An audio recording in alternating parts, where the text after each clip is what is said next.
Good afternoon, ladies and gentlemen. I would like to invite you, and I would like to thank you for coming and on behalf and welcome you on behalf of Center for Race and Culture on our series entitled Challenging Discrimination Through the Community Conversation series. And today we have our second webinar on systemic and institutional racism in Canada. First of all, I'd like to start by acknowledging that the land on which we gather today is Treaty 6 territory, traditional homelands for many Indigenous peoples, including Neyo, Saulteaux, Niitsitapi, Métis, Dene, and Nakota. With this acknowledgement, we pay our respects to the elders, past and present, who call this land home, and remind all of us gathered here today of the responsibilities we have as treaty people to understand our shared colonial history and work together towards a just future that includes and enriches all peoples. Let me introduce you to our guest speakers today. We have Dr. Philomina Okeke-Iherjirika, who is a full professor in the Women's and Gender Studies Department of the University of Alberta and the director of the Pan-Africa Collaboration for Excellence. Um, Her research focuses on people of African descent. Dr. Hijirika publication track record reflects extensive knowledge of transnational, postcolonial, and intersectional feminist approaches to knowledge production. Her research in Canada is supported by prominent funders such as SHARE and Status of Women Canada. She works through the vast network of Canadian service providers and policymakers. She is a Killam Scholar, a Carnegie Fellow, and a member of the College of Mentors to Africa Universities and collaborating research with the United Nations Research Institute for Social Development. Race and racism are central to her scholarship, activism, and lived experience. Welcome, Dr. Okeke.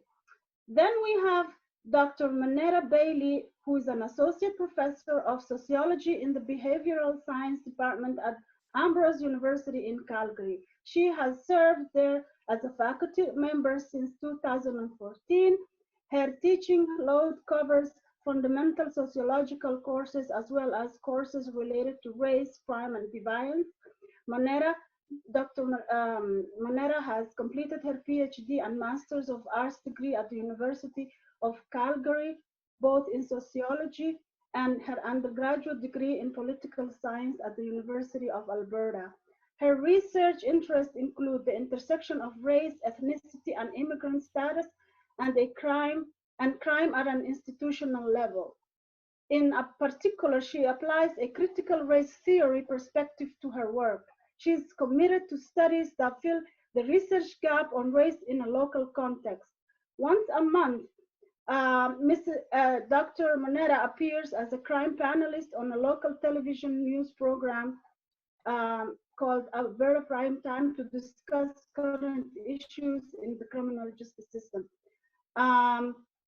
Lastly, we have Mrs. Noelle Jaipaul, who is a second-generation Canadian settler born in Edmonton. She's a University of Alberta alumnus, having completed a Bachelor of Arts in Political Science and Middle Eastern and African Studies, as well as a Bachelor of Science in Nursing.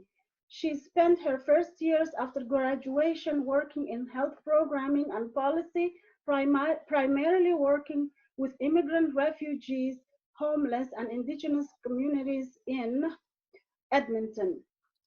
Noelle completed her master's in public and international affairs at the University of Ottawa. She has experience in global health, international development, and foreign affairs, has lived abroad, and as well as worked abroad in Kenya, Tanzania, and Vietnam.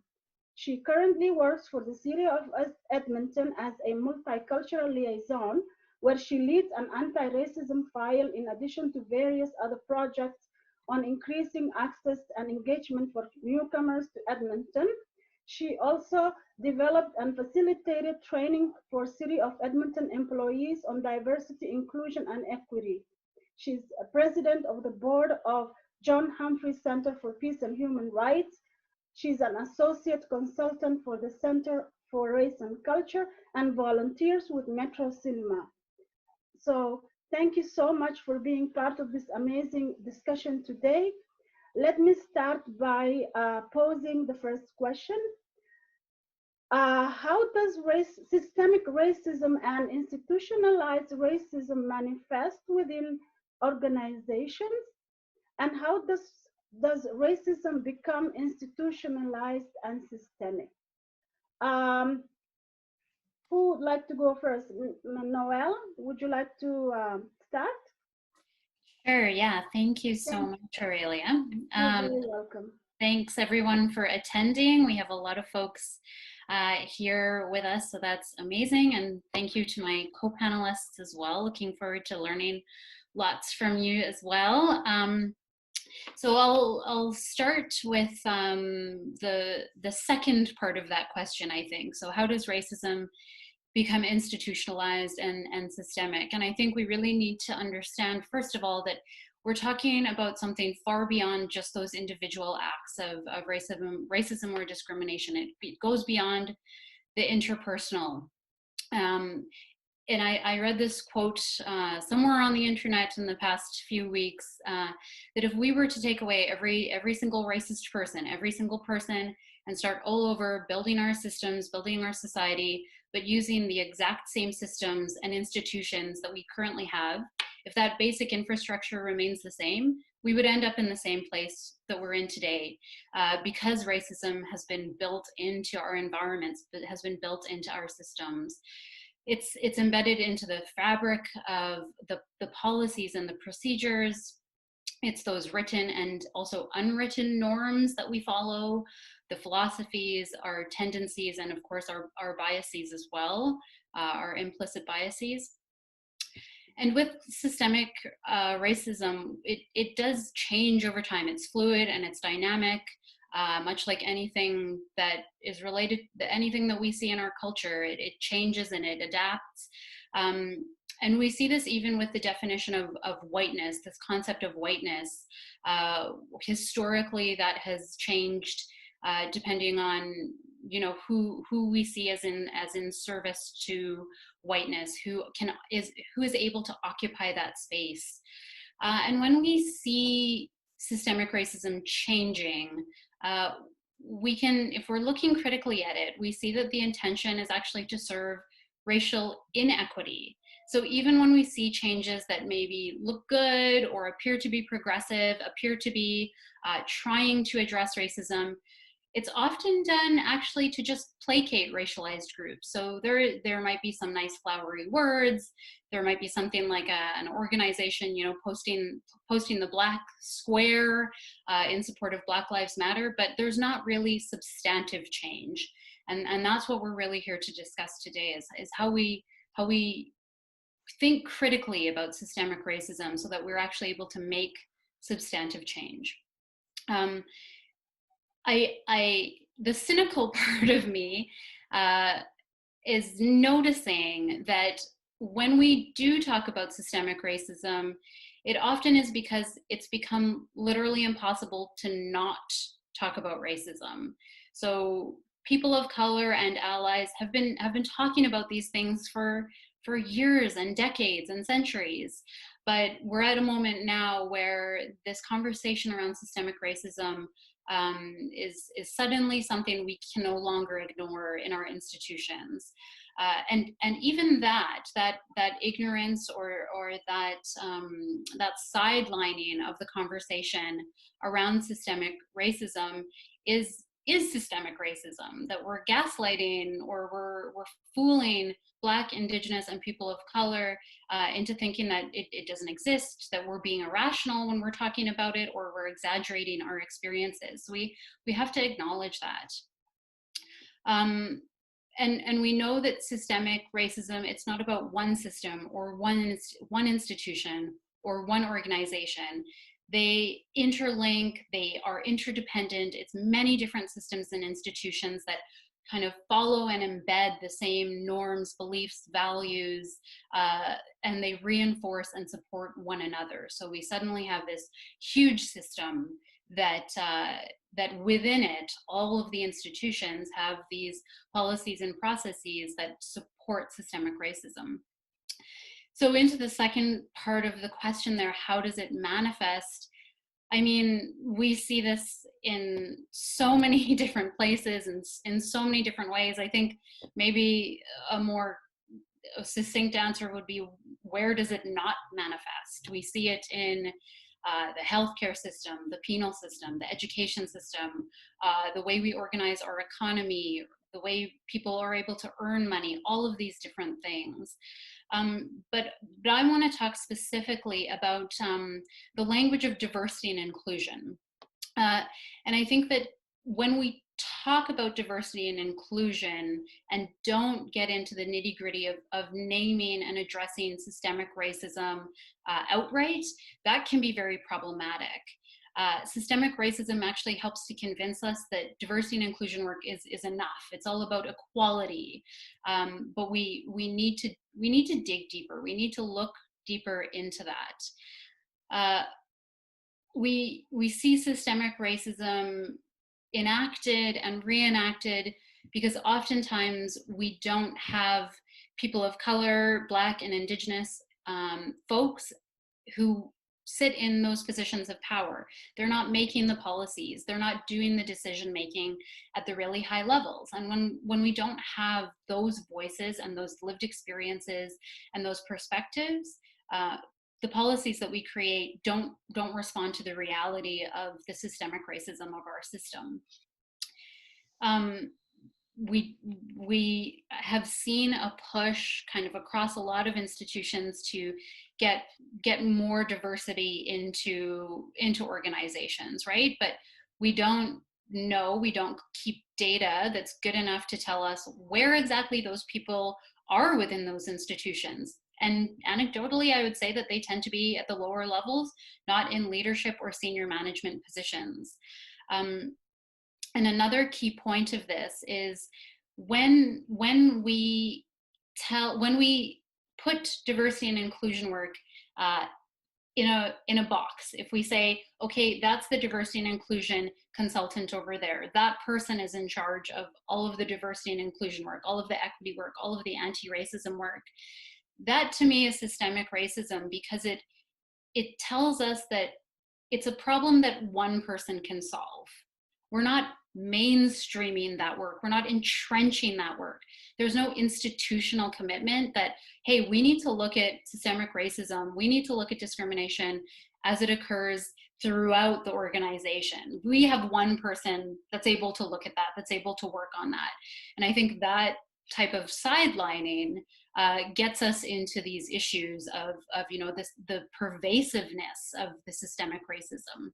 Okay. And I have a quote that I want to share, and I think this is really where what really resonates with me. And this is from an author, Sarah Ahmed, a scholar from the United Kingdom. And she said, when things become institutional, they recede. To institutionalize X is for X to become routine or ordinary, such that X becomes part of the background for those who are part of the institution.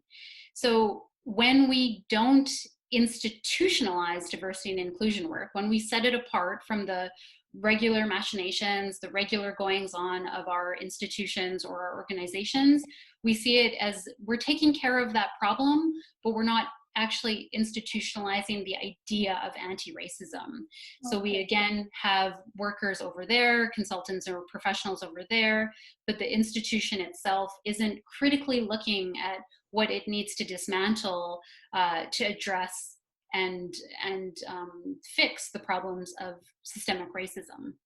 Okay, thank you very much for your discussion there.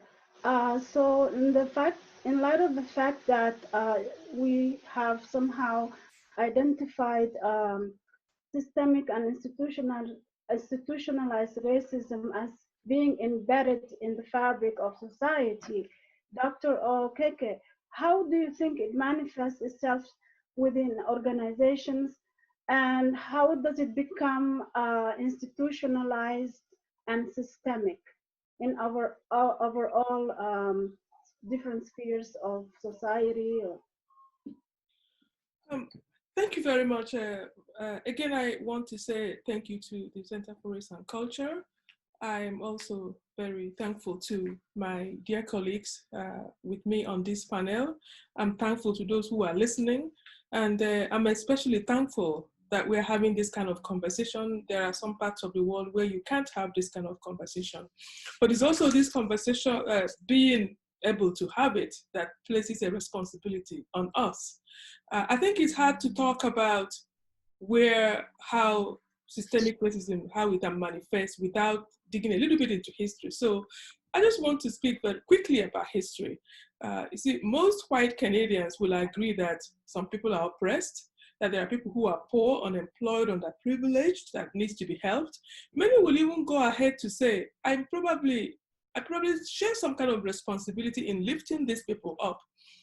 I think it gets touchy when we start talking about systemic racism, where people refuse to accept the fact that there is a system in place that privileges some people and underprivileges some. I think some might even go ahead and say that, yeah, I think there is racism, but well, we're better than the United States.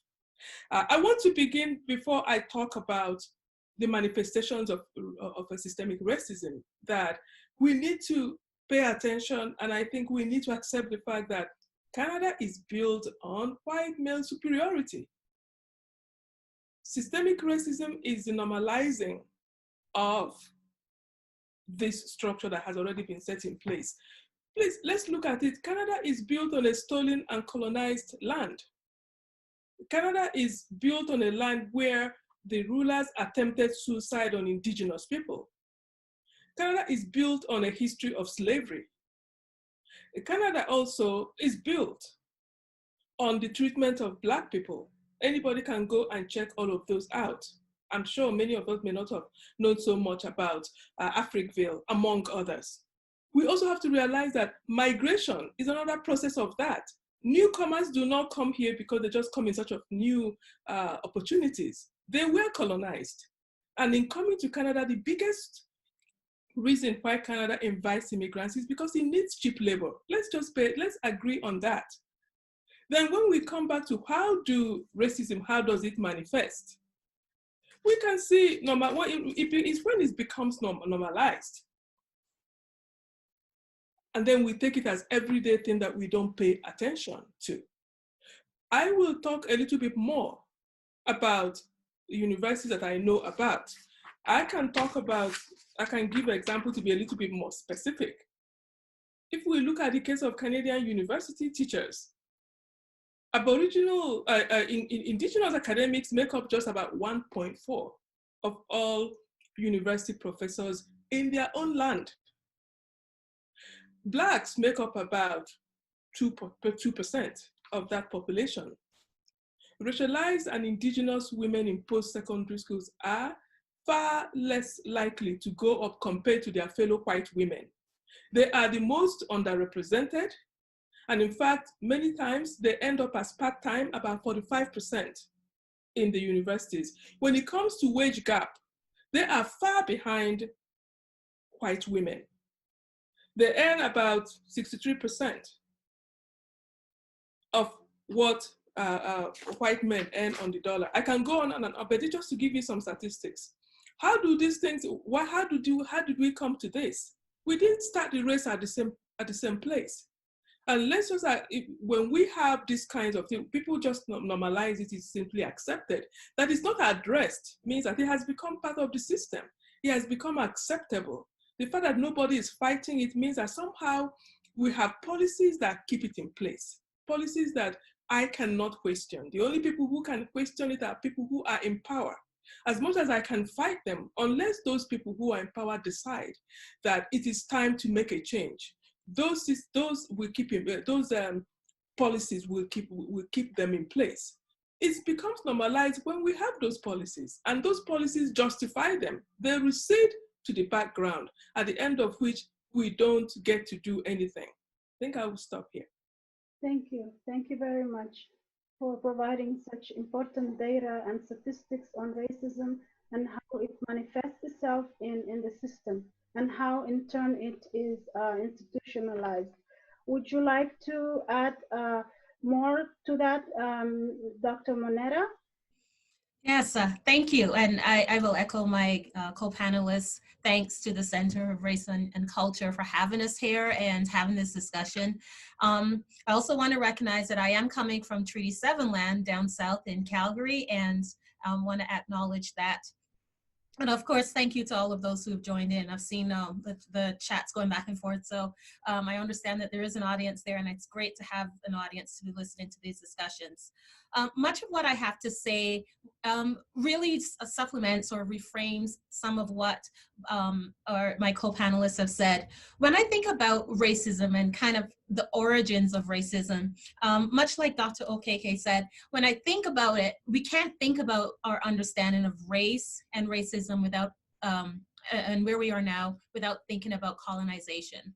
And, you know, there's a lot of literature out there that suggests our current understandings of race and racism and how we conceptualize racism currently is based on this, based on colonization. We had to, or in the past, people had to conceptualize certain racial groups as being inhuman, as lacking the human dignity in order to either enslave them or commit genocide against them or attempted genocide against them. There has to be that demeaning of a certain racialized group in order to engage in the process of colonization.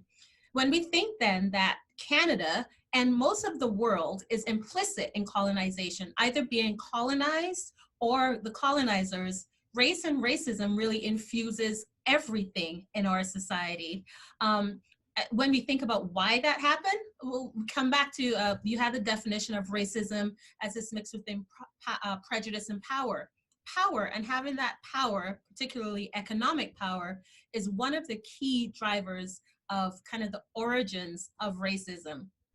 And this is something that happened globally, and this is something that has been, I often say it's, racism is infused in our DNA, it's in our cultural DNA.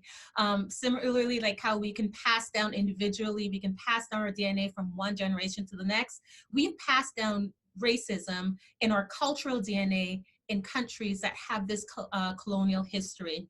And so it's important to realize kind of how deeply embedded racism is in our societies once we've interacted with colonization. And this deep grained embeddedness of racism means that it's going to be manifested in all aspects and definitely in our institutions, which we are speaking about here specifically.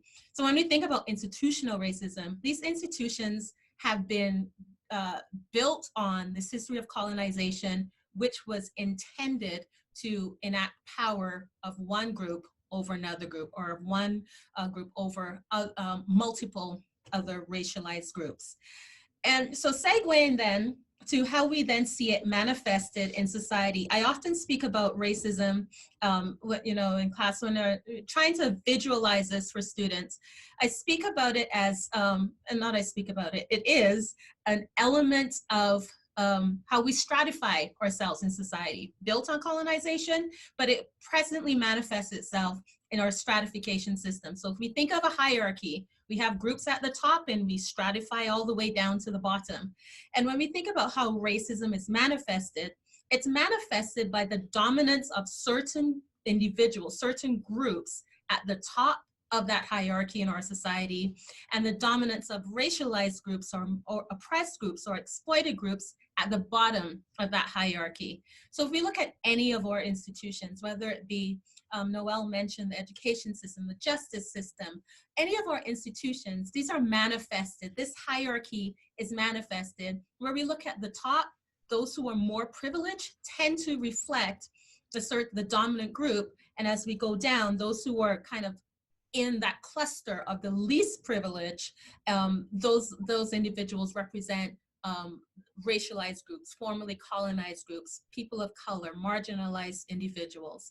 And so I see racism manifesting and systemic racism manifesting in this hierarchy where we privilege certain groups in society. They get access to rewards, they get access to resources in society, and all other groups kind of have to fight to get that kind of access, those kind of rewards, and those kind of benefits.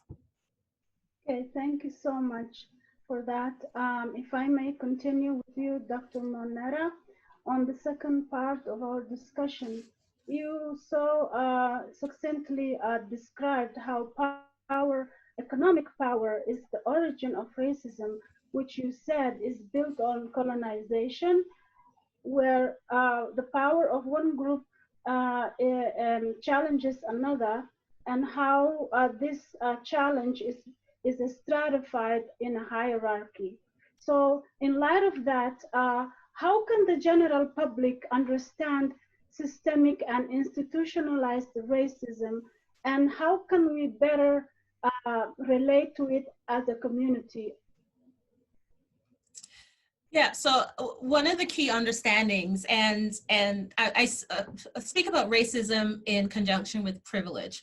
One of the key understandings of racism is that it not only is, and this is specific to Canada, not only do we have racism, and that is interpersonal racism, as Noelle had mentioned, and in Canada, when we speak about interpersonal racism, the retort is always, well, this is Canada. We don't have that because we don't have these overt experiences of racism. And that is often that defensive mechanism that makes us feel comfortable because, and by the way, we do have overt experiences of racism. We do have interpersonal experiences of racism, but we tend to speak about, we have this narrative about who Canadians are, what Canada is, that ignores those experiences. What individuals and what citizens can really point to or really direct their thinking to is looking at, Dr. Philomina presented some statistics, looking at the overwhelming grouping of certain groups in privilege and certain groups in a disadvantage. When you look at those statistics, and once again, from any of the institutions, it becomes impossible to ignore the fact that some groups are privileged, and this is historical. It becomes impossible to ignore the fact that when we look at over-incarceration, I do a lot of work with the justice system, we have racialized groups who are overrepresented in the justice system. And to say that it is just linked to the fact that certain groups, individuals in certain groups commit crimes at higher levels, first, not only is that ludicrous, but if we want to stick to the evidence, it has been disproven that certain groups do not, the members of certain groups do not overwhelmingly commit crimes more than others. So if we can't attribute it to the individual, which we tend to like to do in Canada, we must look at the system, and we must understand it at the system level and understand what is it that lends certain groups to be incarcerated at higher levels. What is it that lends certain groups to access health care more often than others? The healthcare system. What is it in our society that causes certain groups to be undereducated or to see diminishing results of their education in terms of hierarchy in institutions, social status, or income? What is it that's causing all of these disadvantages? And biological explanations are saying it's up to the individual. These are no longer okay. They've been disproven time and time again. So we have to take the focus off of the individuals and the biology, linking it to race, and we have to really focus on our system and look at what is it in our system that perpetuates the disadvantage of certain groups over others. Okay, thank you very much. I would pose the same question to you, Dr. Okeke.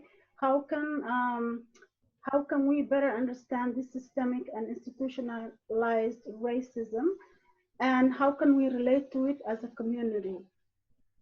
Thank you. I don't know if the issue is really how we can understand it. It seems to me like it's more of if the powers that be or those who are privileged would agree to have a conversation. I think if you look at Robin DiAngelo's book. It's called White Fragility. She talks about the fact that this is a conversation that needs to be had, but the power, those who are privileged do not feel comfortable talking about it. I don't know whether many white people believe that there's racism or not, but the fact that once you raise issues about racism, there is a complete denial, or there is people put your put your hands up.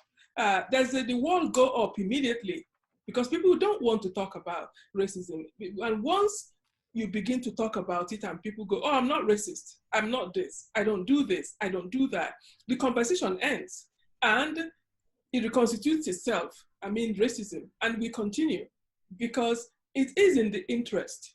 We have to realize that it's in the interest of white people that we don't talk about racism. It's in their interest that they continue because it's a matter of self-interest. White people enjoy various advantages because of racism. So they feel uncomfortable talking about it. I would like to say that, if it's possible to have that conversation, that is the beginning. It also seems to me that often to engage the white population on racism is sometimes a big waste of time because you don't agree on even the definition of racism. What does it mean? When people tell you things like, oh, I have this friend who is Black. Oh, I voted for Obama. Oh, I love Oprah Winfrey. What people don't understand, first of all, is to gain an understanding of racism. Racism is not about whether you're good or bad. It has nothing to do with your morals. Racism is not about who you are or what you do. Racism is really about a system that you benefit or do not benefit from. And I usually tell people the conversation will start first of all by agreeing that there's a system in place, agreeing that white people benefit from that system, agreeing that we can begin to make changes to that system. And changes to that system is not simply holding a card or going to Horolac Park it is a lifetime thing. I want to, for instance, give the example. We all begin our statements or speeches with, for instance, I'm standing on Treaty 6 land. Some people think that when they make that statement, Indigenous people should thank them. People think that when they make that statement, they can check it off and move on. Many of us do not realize that this is a call for action. As I tell my colleagues in the university, it is not about pending this to your email. It is like telling you're sitting on somebody's head and the person, you continue to remind them that they have a migraine by you're sitting on their head, but you don't do anything about that migraine. So all of that testimonies about I'm standing on Treaty 6 land. All of that testimony is about I'm doing this, I'm doing that. If we don't honor it as a call to action, it is really part of racism. It is actually part of normalizing racism when we don't do it. So I would say that the beginning of having a conversation is first of all for those who benefit to agree to have a conversation. The fact that all of us here are more or less racialized people tells you a lot. We have been in the business of educating the white population about racism, and many of us are getting tired of it. I think it's a time, if people are really serious, if those who benefit are serious, first of all, is for us to agree on a definition of racism, and then to agree to have a conversation about it. I don't think that is happening at this point. Okay, thank you very much. So, Noelle, would you like to add your opinion on that?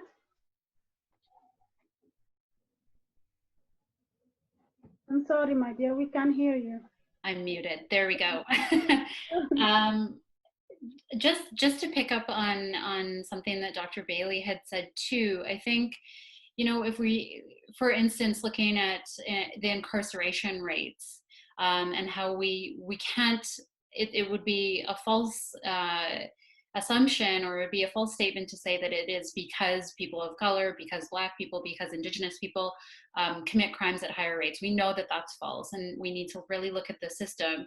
And I think it's looking at the penal system, it's looking at how we do the work of criminal justice, but it's also looking at all of the other systems that come into play. And I think as the public, what we need to understand as the communal public, is that it isn't just about incarceration or crime or anything. It's also about how we funnel different people based on their race into poverty, how there is a much higher rate of poverty around Indigenous folks, around Black folks, against people of color in general, but specifically Black and Indigenous people.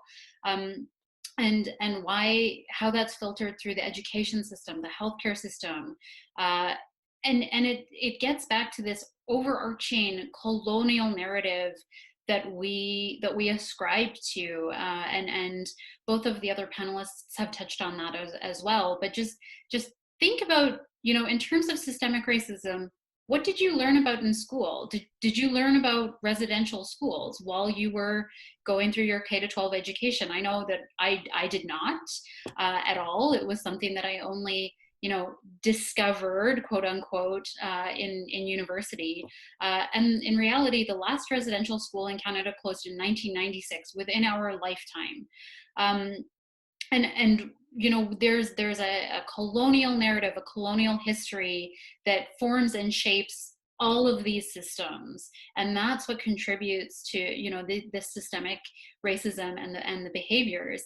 And I think another way to understand, to better grasp systemic racism and relate to it, is if we think about the triangle, and this is a tool that's used in a lot of anti-oppression work, but the triangle consists of institutions or systems, ideologies, and then interpersonal behaviors, and so they all work together to reinforce one another. So the ideas, the powerful ideas that are held about race and racism by people in power who create the systems and who create the structures, well, they're going to build those systems based on their own personal ideologies, and then they're going to carry out the interpersonal acts that are condoned and encouraged even by the system.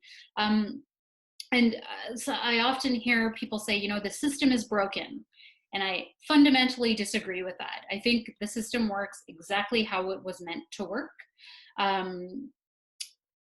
When we build something for a specific person or a specific group of people, we can't think that it's automatically adaptable to other people who continue to experience historical oppressions and modern oppressions. We think of the treaties, the residential school system, the reserve system. We can't just say, okay, well, all of the residential schools are now closed, and so we're fine. We don't need to address Indigenous rights. We don't need to address that history of colonization, but we absolutely do. We absolutely are still dealing with the effects of that system. And we need to really develop as a community this process of unlearning. So deconstructing those powerful ideologies, these powerful narratives in each of these different systems. We need to unlearn all of those behaviors and attitudes and policies and processes if we're going to really talk about dismantling systemic racism. I think too, I want to briefly address the idea of intent versus impact, because I think that when we're talking about interpersonal racism, we often hear, oh, well, that wasn't what I meant. I didn't mean to say that. That was never my intention. And really, I don't care what your intention was at the end of the day. It's about the impact, right? What is the impact of your words, your behaviors, your actions on racialized folks? And we need to expand that to the intention of the system, right? We're talking about the unequal, inequitable access to opportunities and inequitable access to outcomes, regardless of what the intention of the system is. So if for instance, the education system is that, you know, all kids have access to education, all kids are going to graduate high school and be skilled and be able to go into the workforce. Well, what's the actual outcome? Who's graduating? Who's doing better in school? Who is not able to access specific resources because of a language barrier? We need to really think about what the impact of those systems has on populations, on entire groups of people, as well as at the individual level. Okay, thank you very much. If I may continue with you, Noelle. So where do you see such manifestations of the colonial narrative, the systemic or institutionalized in everyday life, and what can an average person do in response to that? Yeah, and it's everywhere and anywhere, and I think, you know, people who are racialized tend to see it very much through that lens. You know, I notice it in the restaurants and the events that I go to. You know, I look around and I say, oh, I'm the only racialized person here. That's interesting. How has this event been set up? Who was engaged in this event? And I think people of color are forced to see it through that lens. And having the benefit of white privilege, you don't necessarily view things through that lens, but it's truly manifested in our everyday life and everything we do. For people of color, we see it in the way that we change ourselves to fit into the dominant culture. So, you know, do you tell people, oh, my name is X, but you can just call me Jill, right? Like, you know, you kind of change your name, you change the way you present yourself to fit into this dominant culture. Maybe you don't wear clothes or bring, you know, food to your office that is considered, quote, ethnic.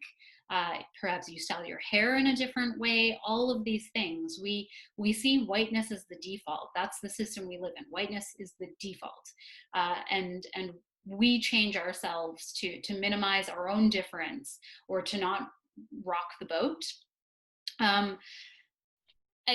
Another anecdote of kind of where we see this manifested and where we see the systemic part of racism manifested. This is a funny anecdote, but the past few weeks, you know, we've had a lot of conversations around race and racism and changing systems. And, you know, one of the organizations that has come under fire has been the Edmonton Eskimos, a very regrettable name for an organization. And they've held fast to the line that they've done consultation with Inuit groups and other Indigenous groups all across Canada, but nobody really knows like how that consultation occurred, who was consulted exactly, etc. And I think they've been pushed into a position now where they see it affecting, you know, their bottom line at the end of the day. It could affect their ticket sales, their merchandise sales, things like that, sponsors pulling out.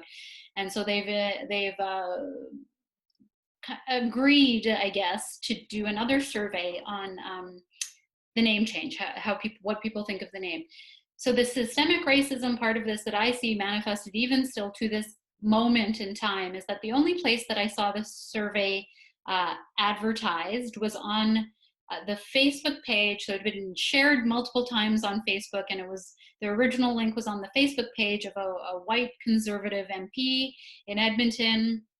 And then a couple days later, I go to find the link again to take the survey, and it had already been closed. So it was open for like a day and wasn't really widely shared. So it's like, well, whose perspectives are you really going to get there, right?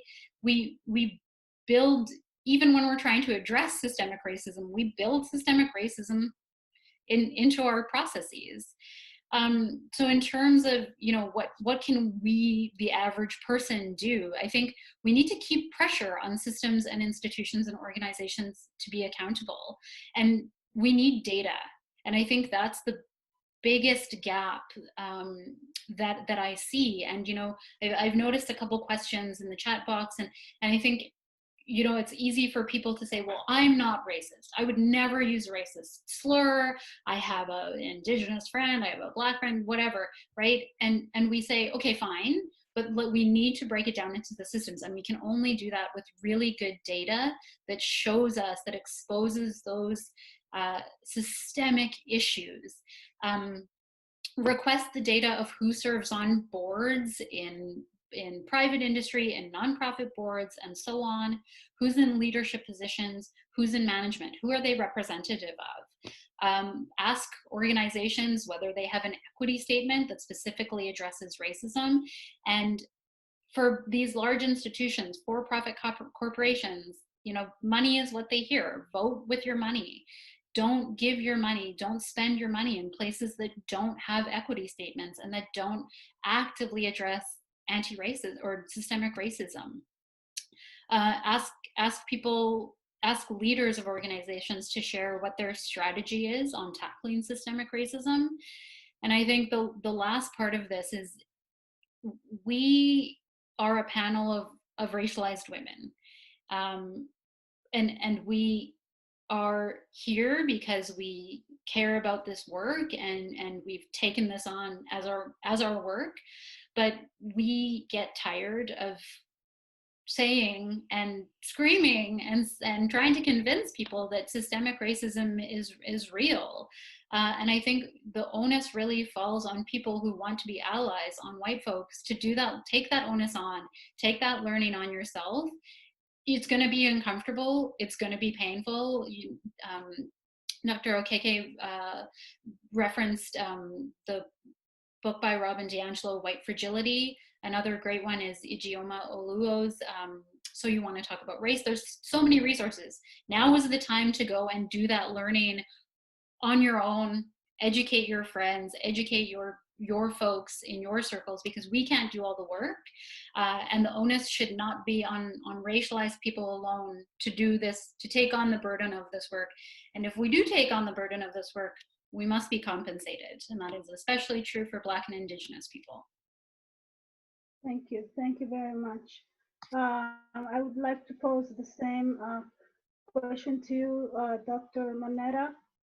How do you think that we see it manifested in our institutionalized on a daily basis, and what can the average individual do as in response to that?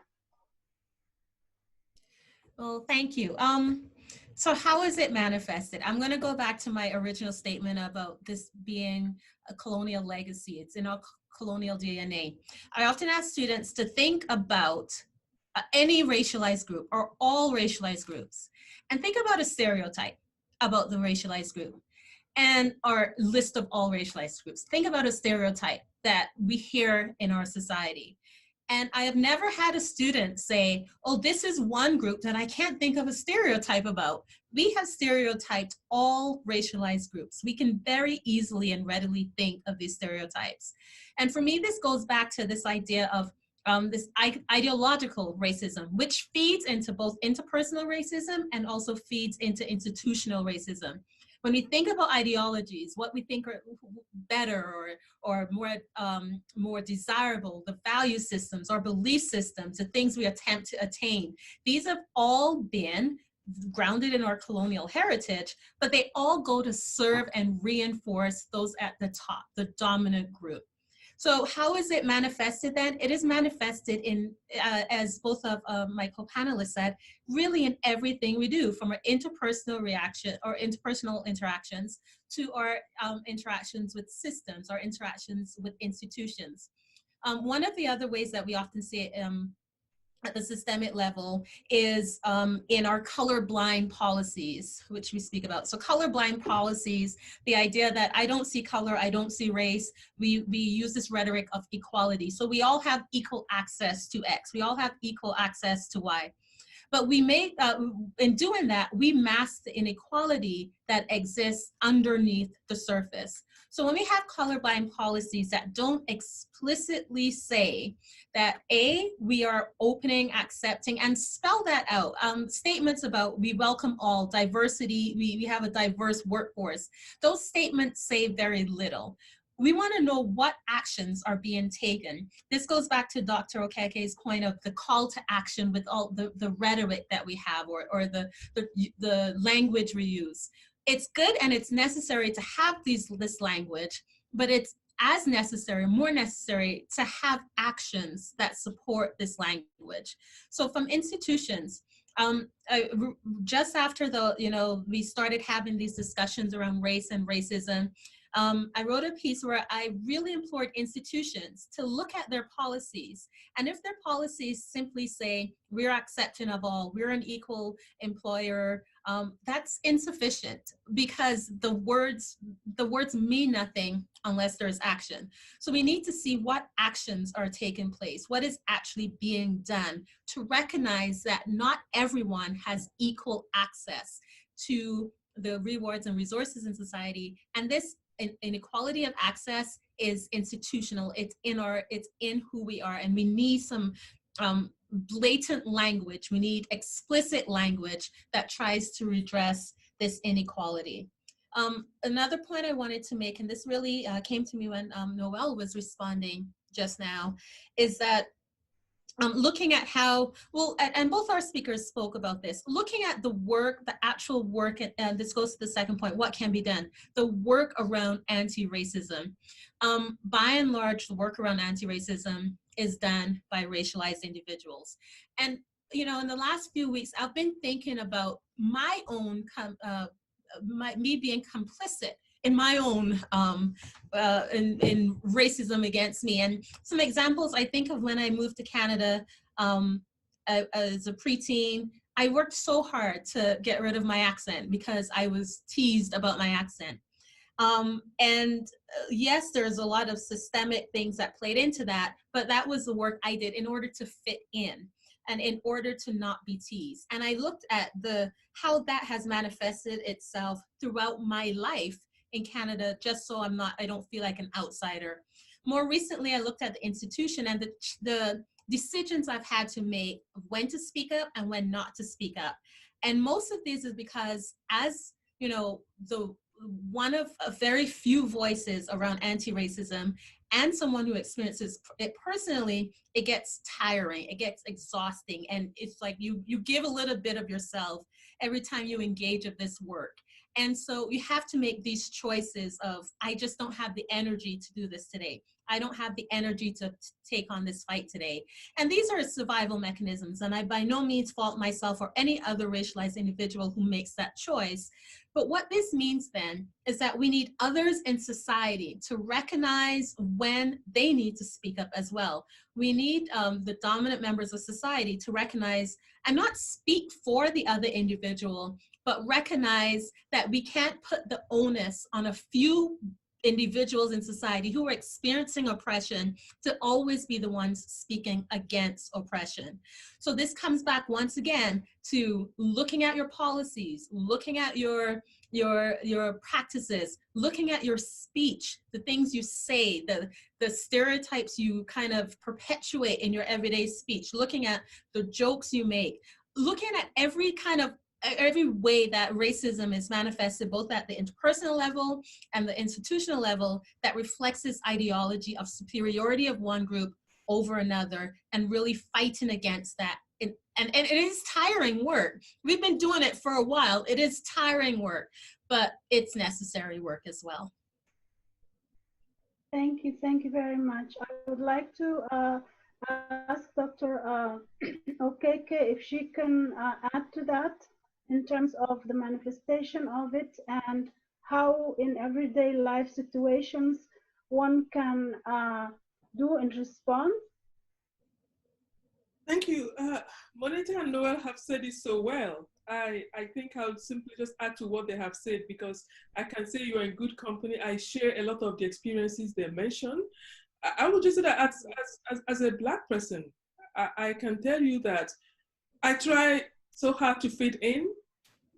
Many people don't know how much I dread going to places like Southgate Mall. I really dress well. As a university professor, our job doesn't really allow us to, our job doesn't mandate us to dress, to always be dressed. It's a very casual dressing environment. But I'm very careful whenever, any day I'm going to Southgate and if I go to the university, I dress well because I know that if I'm as casual as I am at the university, people follow me around the shops. They keep asking, do you need anything? They don't follow the people I come with. Should they be white women? They don't follow them. They follow me. They single me out. They keep asking me. And that policing is something a lot of Black people live with. My children live with it. People keep asking them where they come from. If they are born in Edmonton, they ask them where their parents come from. This thing of telling you that you don't belong in this space, explain yourself in this space. I know people who, on the average, actually, people usually assume that I'm a student at the University of Alberta. If I enter a bus and I'm getting off the bus, they ask me what I'm studying. I would like to amuse myself to feel that I look young, but I'm pretty sure it's because they just can't imagine someone like me. I'm not the face of the typical professor. I can tell you that every time we travel, my husband is consistently stopped. It's something he has learned to live with. Because he drives he drives a Mercedes Benz, he's always stopped. They check his papers. It goes on and on and on. And you better keep quiet when they are doing those checks, because if you utter something, they make it more difficult for you. I feel so bad for him because a lot of the time when he's coming back from work, they have stopped him and checked him. It's something we live with. People don't realize that this is a lifestyle. You try as much as possible to fit in. I just want to add something to what my colleagues have said, and that is the fact that it is systemic in such a way that it has become normalized that people don't notice.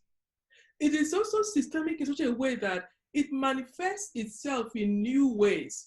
You try to fight racism in this way, it manifests in new ways. Some of them are intractable, that it becomes difficult to fight. You will notice that our language about racism is changing. People don't say racism as much as they used to. We are having this conversation because of what happened in the United States. We have moved to more subtle languages like diversity, equity, diversity and inclusion. People hide behind multiculturalism. Many of these words are empty words because they don't address the matter. They don't deal with anti-racism. People are uncomfortable mentioning the word racism. So we diverge into things like diversity. Companies use the word diversity. So if they put one racialized person in their company, they can check off that they have dealt with diversity. Universities are the same. Look at our universities, they are very white. From heads of departments to the presidents.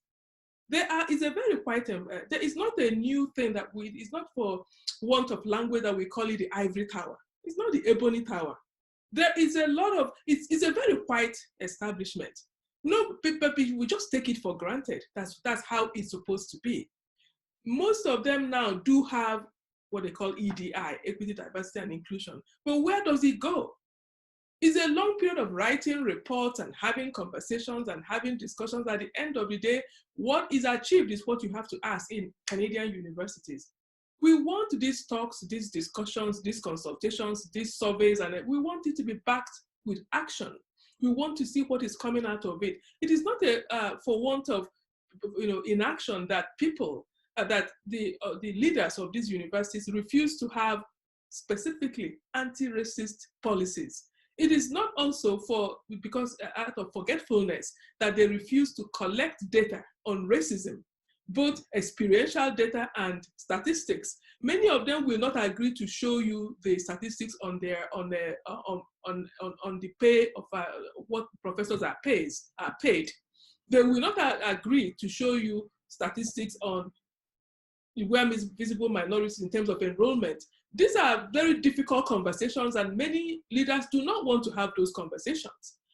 So for me, for the average person on the street, my own advice is, in addition to what my colleagues have said, you really need to educate yourself about racism. It is not my job to educate you. In many cases, people in the white population, people put their guard up.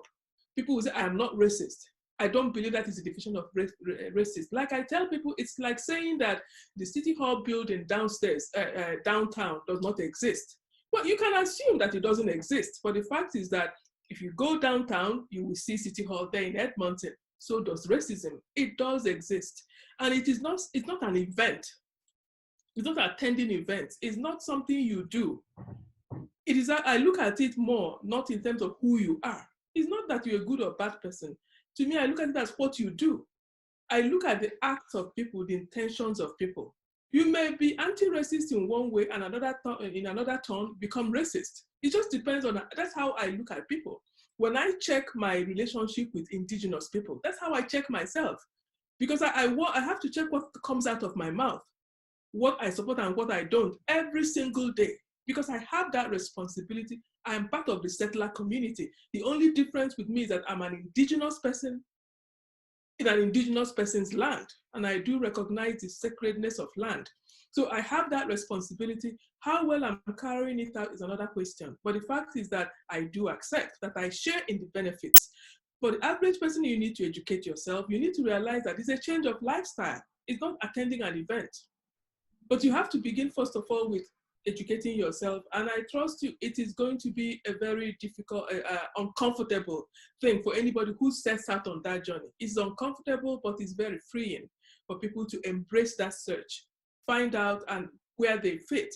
I want to end by saying that, and I agree with Ibram Kendi, that there is no such thing as bystanders. You are either racist or you are anti-racist. If you are not doing anything about racism, you are by default racist, because by your inaction, you are contributing to that underprivileging of people.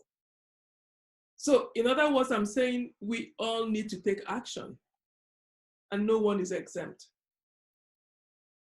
Thank you very much. I would like to thank all of our panelists today for contributing and discussing such important issues which are needed.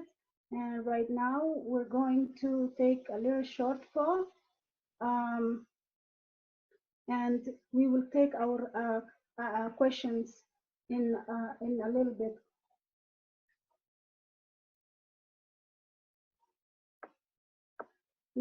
So basically, if you could please answer these questions, it will be helpful for us to know more demographic questions about our participants. We're asking these questions because race-based data is not always widely available. This lack of data makes it harder to prove that concepts such as systemic racism are part of the society.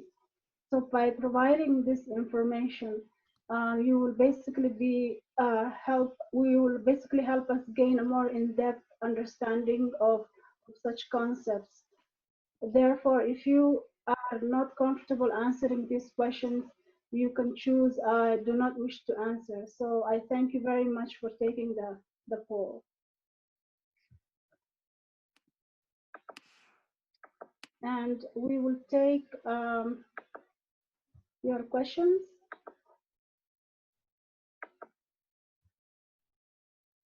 I just have to go to the first question. I will pose it to our panelists, and let's see. The first question is, okay, here we go.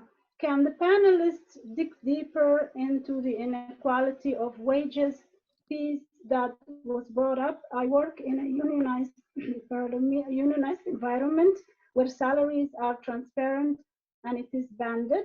I want to know how this discrepancy in pay continues to be so prevalent, not only between men and women, but also to racialized groups. If one of the panelists would like to answer that question.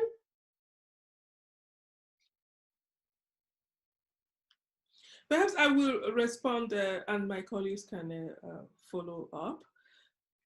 Okay. I think we have this impression that if a job is advertised and I'm taking and I'm at that job, that is the job that is fitted for me, and that is the level I will be in.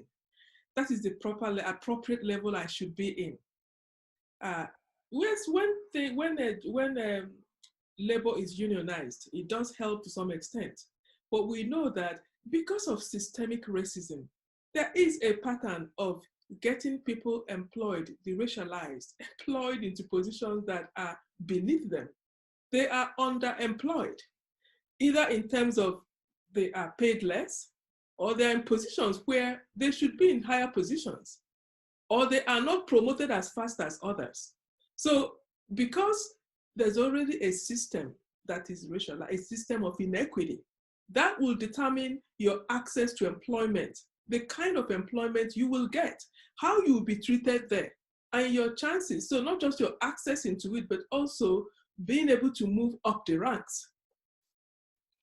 Then even when it is unionized, things like promotion is not something that you can unionize. You cannot unionize appointments to management positions. You cannot unionize appointments to particular commissions, etc. So in any case, because there's an equity already there, then I also have to point out that in spite of unions, there are also high-level positions where you do not simply have a set pay. For instance, in the university world, when you are being interviewed and when you are being considered for a position, in many cases, you do negotiate your salary. You can only negotiate it based on what you know. You can only negotiate it based on your advantage. So you don't know, myself and Monetta can enter the same institution into the same department. She could have more information, in which case she's in a position to negotiate better than me. We can enter exactly the same day and she will be earning far more than me. That is how it works. Those who are underprivileged, people like us who are racialized people, do not have the networks that our white colleagues do have. We are not part of that network. We come in with very little tools to negotiate. And of course, we want so much to be there. It is not surprising that at the end of the day, when you look at the pay equities, look at people who were brought in at the same time, you will see the racial lines. You also notice that when it comes to appointments into heads of departments, appointments into whatever, or promotion to professors and staff, you see some of the racialized lines. And that is because these things cannot be legislated. There are already policies in place that sustain those inequalities. It becomes part of the status quo so that nobody turns around and say, hey, but Monetta is earning less than Phil. No, it's not said because there are policies in place that make it the status quo and support it. Okay, thank you very much. Next question is by Cheryl. Oh, Aurelia, can I add to that great response? Yeah, yeah, in addition to everything that our Dr. Phil here has said, I just, a couple other issues that play into that as well. Especially for immigrants and newcomers, the idea of foreign credential recognition or foreign qualification recognition, where we tell foreign educated engineers, physicians, surgeons, all of these professional associations, we tell them that because their credentials were obtained overseas, they need to go through the entire credential process again, which is very problematic, which keeps racialized professionals out of the workforce for an extended period of time when they first arrive and for much longer after they arrive. That's a big issue. And so they're taking, I think, we've all heard the anecdotes about people who are physicians in their home country coming to North America and they're working as nurses' aides, right? So right there you have the discrepancy in wage earning for no reason other than this idea of foreign credentials, right? I think another part of that too is this idea of cultural fit. We tend to hire people that we would get along with, right? So it's like, oh, well, I can see myself, going for a coffee with that person, which, is our implicit bias showing. We tend to gravitate towards people who are more like us. And so people who we don't automatically identify with won't be hired into the positions that we're hiring for. And that is something that we really need to address in hiring processes within larger institutions and build policies that take away that implicit bias. When we also, I just did a quick Google, and only 32% of working Canadians are unionized, so just under a third. And that, leaves a lot of other people who aren't in those union banded positions, which yes, do help. And picking up on something else that Dr. Okeke just said as well, you know, when we're talking about the overlapping effect of different systems, where people who are racialized are more at risk of living in poverty, are more at risk of being funneled into this, you know, school to prison pipeline sort of thing, all of these different issues, and maybe they don't have that extracurricular added benefit on their resume, right? That people who are wealthier, who benefit from all of the wonders of privilege and can do all of these extracurriculars in their own time, racialized people maybe don't have as much of that on their resume to support or buttress their application.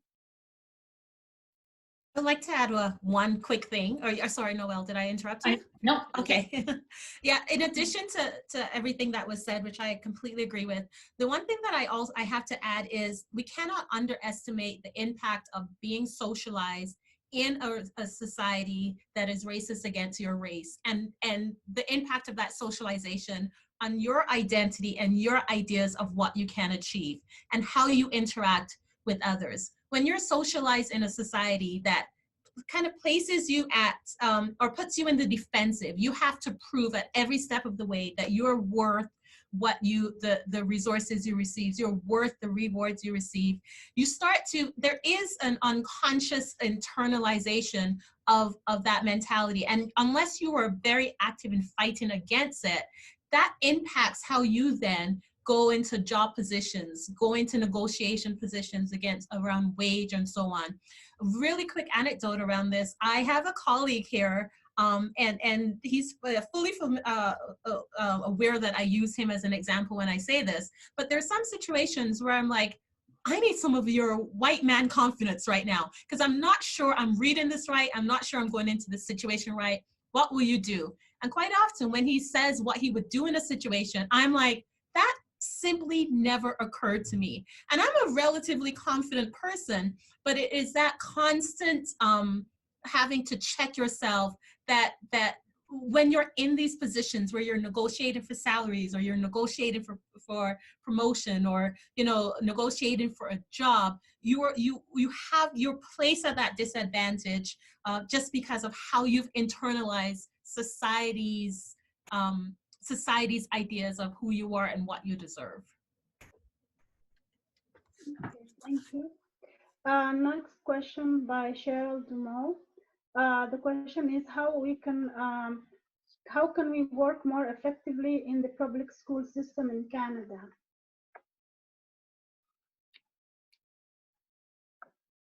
Anybody would like to answer that or comment on that? I don't have much experience with the public school system. I don't have children in the system or anything like that, but I think one of the things that is very topical right now is the idea of school resource officers. If you've been following the conversation in Alberta around these police officials in schools, I would suggest you read up on that. I think it is couched in language of safety and security, but we know from talking to students, from talking to settlement workers in schools, that the school resource officers are disproportionately have a negative impact on students who are racialized, and that's something that we need to address. Okay, anybody wants to add anything to that? I will quickly say that I don't do work in the school system. My children have passed through there. And I would say that it's one of those humongous institutions that are difficult to fight. When we say, how do we, it depends on who you are there. If you are a teacher, I would say that you have quite a little bit of latitude to do things in your classroom in terms of how you relate with your students and what you feed them. But if it's just as a group, It's formidable. I think the research officers is what is now, on the table. And I completely agree with what Noelle said. But I want us to kind of look at it from a larger perspective, just step away from that school system. If you think of the number of those who are teaching our children, they are largely white. And what they are teaching our children, you begin to ask yourself, it is not a surprise that our children, a lot of what we are talking about today, they don't know. They don't know about it. How did the RCMP emerge in Canada? They don't know about slavery in Canada. They know very little about the foster care system and what it's doing to Indigenous people. They don't know any of that. I would like to see those who have some degree of authority or some influence to begin to teach our children, as Bob Marley said, to begin to tell the children the truth. It seems to me that we should prepare the next generation with the tools to change society. If it's too late for us, it is not for them.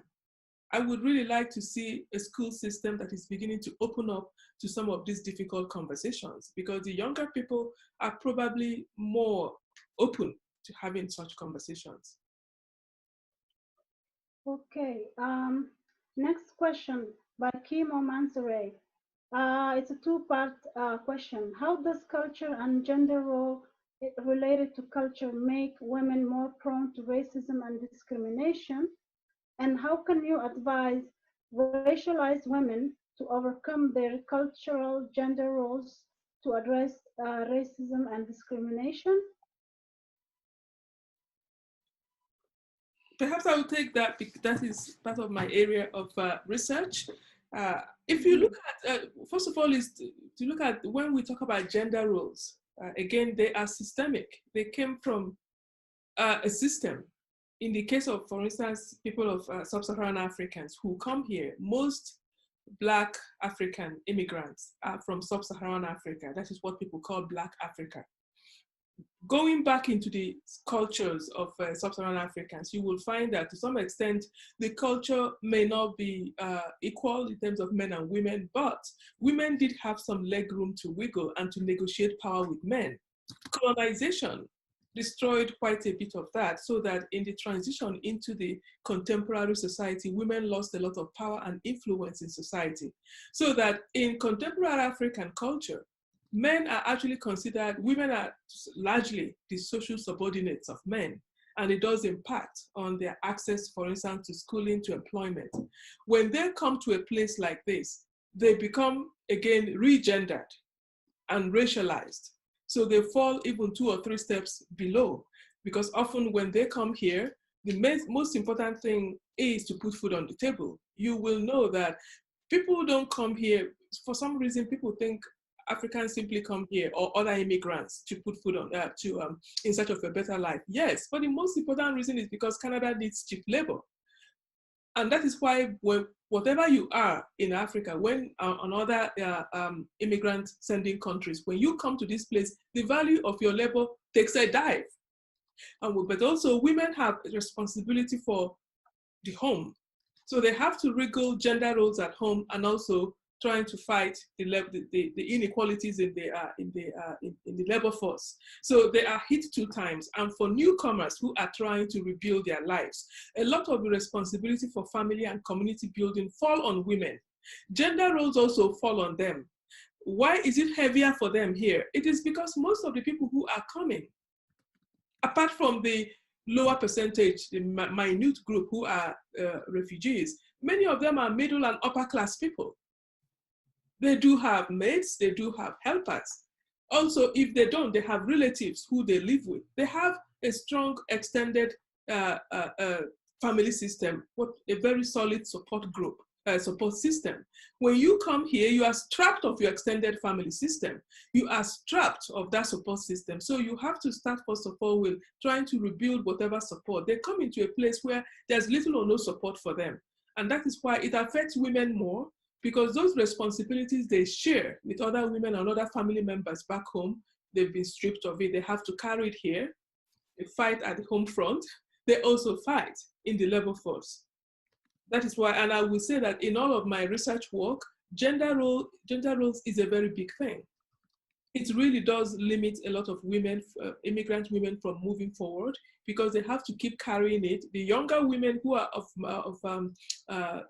who are still giving birth or who have young children practically have no access to the labor force. You have to consider how much it will take you to keep 3 kids in the daycare, and then ask yourself how much you will be earning.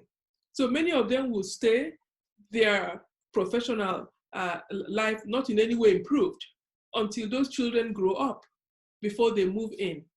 And I would say, I'm not saying men have it better off. They have their own situations, but women, considering their social status, tend to have it worse off than men. Thank you. Anybody would like to add anything to that? Okay. Next question is from Glenda in Lethbridge.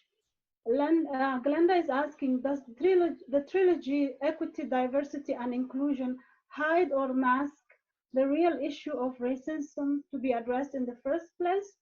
And does it make it more palatable for institutions to deal with?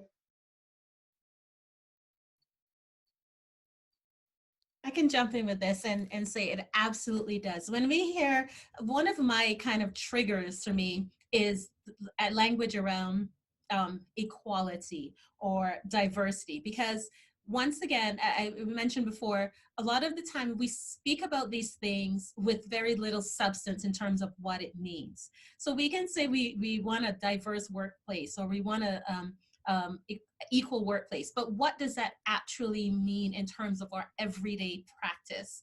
I think we need to shift a little bit from that passive language to more active language.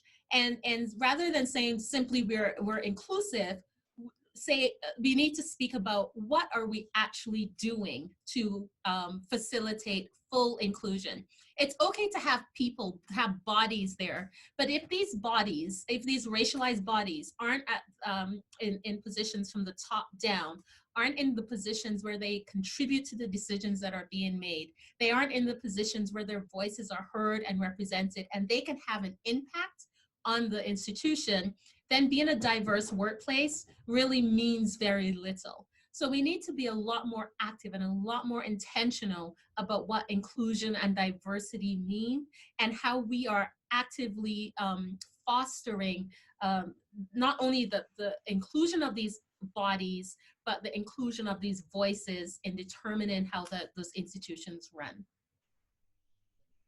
I just want to add very quickly to what Monetta has just said. Completely agree with her. I want to say that there are allies amongst us, those from the white populations who are deeply involved in the anti-racist movement, who, if they find themselves anywhere, they really fight, and sometimes even to their own deficit, to their own risks. So I will not dispute, I have to acknowledge those people, but I will say that they are in the minority. I will say that words like equity, diversity, inclusion, that is what Professor Sarah Ahmed calls university happy talk. Mm-hmm. Why do we call it that? Because it doesn't go anywhere. Why would you have stuff like that when you don't collect data on, when you don't have, for instance, an anti-racist policy? We do have anti-sexist policies. We have policies on sexual assault. There's specific ways you can go about it if it happens, how it is investigated, and what happens. Feminists have fought and gotten that, but we don't have it when it comes to Indigenous and especially Black people. The way they are being trumped around in the university, nobody really, I have not seen a policy on that. I have not seen a transparent examination of pay inequities in the university to say, okay, why did this happen? What amends can we do? I have seen that done sometimes for women in general, but I have not seen it done for Black people. I can say that a lot of the time, these things are well-meaning. Whoever said, people who are setting up are well-meaning, but it doesn't seem to go very far. And what I find that sometimes the language becomes so abstract that it distracts from the business of the day, which is anti-racism, or in this case, anti-Black racism. We begin to lose those words and we go into these abstract words that don't mean anything. Universities can hide behind it while business continues as usual. I do not see in university across Canada, the number of racialized people are increasing. If you look at the first and second years, their numbers are increasing. International students, their numbers are rising. But we do not see them being represented. When they go into most classrooms, they are white classrooms. They don't see themselves in those classrooms. They don't see themselves among the leaders. They don't see themselves in the upper echelons of the university. Who speaks for those people? They are not at the table. They are not in any way included in decision making. So when people say it doesn't matter, people can take care, other people can take care of those people, I would like to say I will differ. Because when you are on those tables making decisions, you don't think of me. It is by default. I don't see how you can think of me, how you can imagine me. And I mean the Black people or the Indigenous people. It is by default because you think of what you know. So I would say that the fact that they are not part of decision making, the fact that they are not represented in any way at the upper echelon tells you that all of those policies to some extent goes back to that happy talk. You will know when people are serious when they actually begin to look into the processes and beginning to dig out and find out what can be done to make amends. And it is not one day's job. It is really a university, something that a university begins to take up and begins to fight from day to day. But we have not gotten to that. Yes, I will say that by and large, while we have people who fight with us, we have allies. EDI still remains university happy talk. Yeah, and I'll add to that as well. I think it certainly is a more palatable way to talk about these issues, but I think it really obscures the issues that we need to talk about. You know, like equity, diversity, and inclusion. And I would absolutely agree with Dr. Okeke that we have allies that are working in these areas, supporting systemic change to some degree. But I think, you know, when we talk about equity, diversity, and inclusion, it is happy talk, and we can talk about, you know, potlucks where everybody brings a dish from their own culture, or, you know, where we all dress up in our traditional garb for a day. Yeah, that is not anti-racism work. Absolutely not. And I think we kind of couch, you know, that language of equity, diversity, and inclusion. We use that as a way to keep telling us that we're doing everything okay, that things are going right because we had that potluck. And I think in addition to that, we need to really think about how power plays into equity, diversity, and inclusion. Because when we specifically call out anti-racism, it's asking us to address power dynamics. It's asking us to address who holds the power, why, and how we shift that power. And people who are in power, that's a scary concept. That's not something that we really want to delve into because it's threatening to us when we are in those positions of power. So when we talk about anti-racism, we're talking about dismantling that system of power, and typically people in power don't like the way that conversation goes. So really the equity, diversity, and inclusion, it's a step forward, but it can work to obfuscate more than shine a light on the issues of anti-racism. Thank you very much. I would like to remind our participants that we have a link in the chat box and where you can give your feedback on the discussion we had today. I would like to also thank everyone for having taken part in this wonderful conversation. I would like to thank our panelists to have accepted and given such important comments and opinions on such important matters. On behalf of Center for Race and Culture, I would like to thank you for participating. I would like to remind you, if you have any questions and about the next webinars relating to the challenging discrimination through community conversation series, you can always refer to our website, and There is also a link in the website where you can subscribe to the monthly newsletter. And also you can follow us on social media, on Instagram, Facebook, and Twitter. And I would like to conclude our seminar for today and wish you a wonderful day. Thank you very much.